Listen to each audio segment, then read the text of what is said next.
Buenas tardes, compañeros y profesora. Con el objetivo de presentar, analizar y explicar la Ley de Proporciones Definidas o Ley de Proust, hoy venimos como grupo a presentarles nuestra investigación al respecto. Los integrantes de este equipo son Laura Barahona, Fernanda Bustamante, Santiago Herrera, Antonia Maluje y Antonia Rodríguez. Primero que todo, debemos definir y explicar en qué consiste esta ley. En química, la ley de proporciones constantes o ley de proporciones definidas sostiene que un compuesto químico siempre está formado por la misma proporción en masa de sus elementos constituyentes, independientemente del método de preparación o fuente de obtención. Esta ley fue enunciada a finales del siglo XVIII, más específicamente en 1799, por el químico francés Joseph-Louis Proust.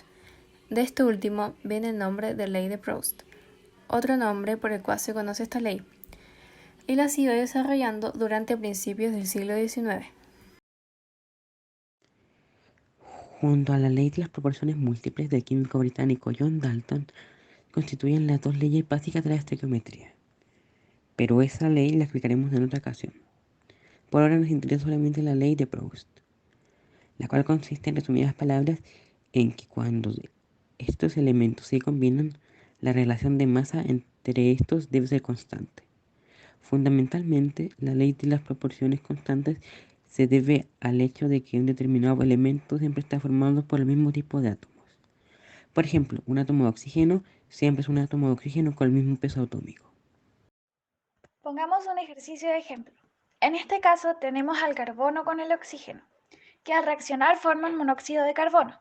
Si nos dan 12 gramos de carbono que reaccionan con 16 gramos de oxígeno para formar monóxido de carbono y nos preguntan cuántos gramos de oxígeno necesitamos para producir 6 gramos de carbono, hacemos la regla de 3 y obtendremos 8 gramos.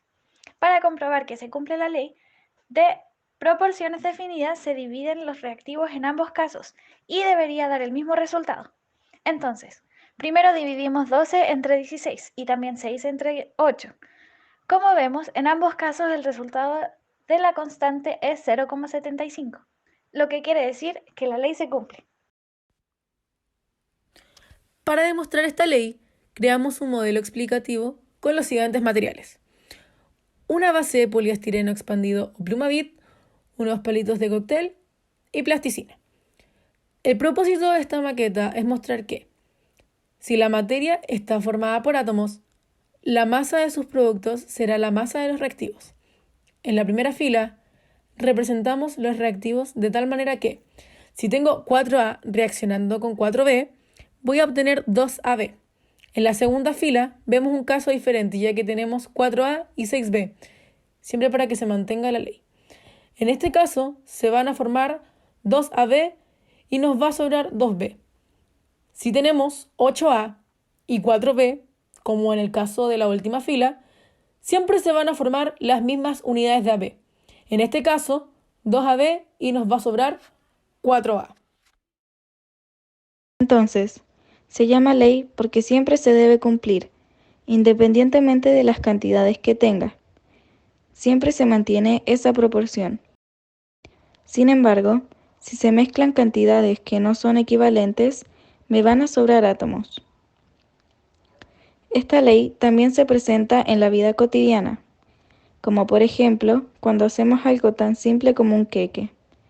Para hacer el último mencionado, algunas recetas requieren de 2 tazas de harina y 1 de azúcar. Para que el queque quede bueno, debes mantener esa proporción.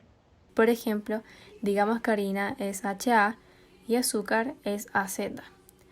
La razón o relación entre harina y azúcar sería 2:1, o sea, HA es a AZ como 2:1. Si lo hiciéramos con fórmula química, sería HA2AZ. Si ponemos cantidades diferentes, el queque no resulta, o queda con textura diferente a la deseada. De todo esto, podemos concluir que cuando los elementos se combinan para formar compuestos, siempre es necesaria la misma proporción de masas de los constituyentes para hacer un compuesto en concreto. Y para entender esto, es necesario entender la ley de Proust. Gracias por su atención.